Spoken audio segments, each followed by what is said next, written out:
মা এখনো অঙ্ক বোঝে না। একটা রুটি চাইলে দুটো নিয়ে আসে। কোথাও যাওয়ার সময় 20 টাকা চাইলে 50 টাকা পকেটে ঢুকিয়ে দেয়। মা ইংরেজিও বোঝে না। আই হেট ইউ বললে উল্টো না বুঝে ছেলেকে ভালোবেসে বুকে টেনে নেয়। মা মিথ্যেবাদী, না খেয়েও বলে খেয়েছি। পেটে খিদে থাকা সত্ত্বেও নিজে না খেয়ে প্রিয় খাবারটা ছেলে মেয়ের জন্য যত্ন করে তুলে রাখে। মা বোকা, সারা জীবন কুলুর বড়দের মতো রান্নাঘরে আর আমাদের ভালো মন্দের পিছনে কাটিয়ে দেয়।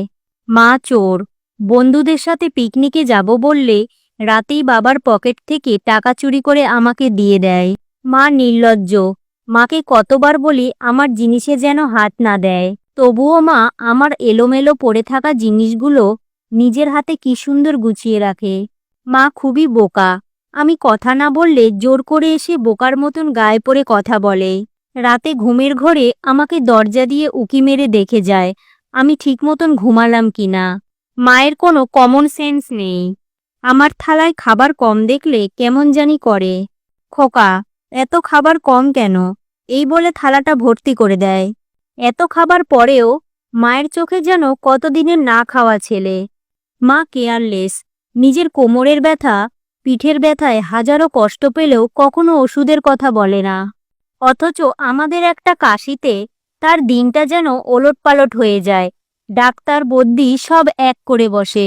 মা আনস্মার্ট, রাহুলের মায়ের মতো করে দামি দামি শাড়ি পরে না, ভ্যানিটি ব্যাগ ঝুলিয়ে স্মার্টফোন হাতে নিয়ে কোথাও ঘুরতেও যায় না।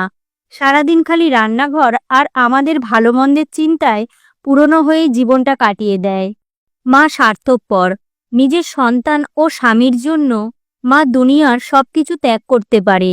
পৃথিবীর সবথেকে খারাপ বোধহয় মা, তাই বুঝি আমরা সন্তানেরা তাদের এত কষ্ট দিই, তবুও তাদের পরিবর্তন হয় না।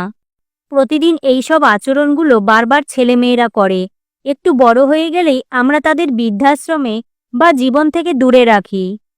তবুও তারা বোকার মতো ঈশ্বরের কাছে আমাদের মঙ্গলের জন্য প্রার্থনা করে। সারাটা জীবন আমাদের খালি ভালোবাসা দিয়েই যায়। বিনিময়ে দিনে একবার হলেও সন্তানের মুখে আদর করে মা ডাক শুনতে চান। তারা কত নির্বোধ, তাই না? শত কষ্টের মাঝেও মা তার সন্তানের গায়ে এক ফোঁটা আঁচড় লাগতেও দেয় না। সন্তানের হাসি যেন মায়ের হাসি হয়ে যায়।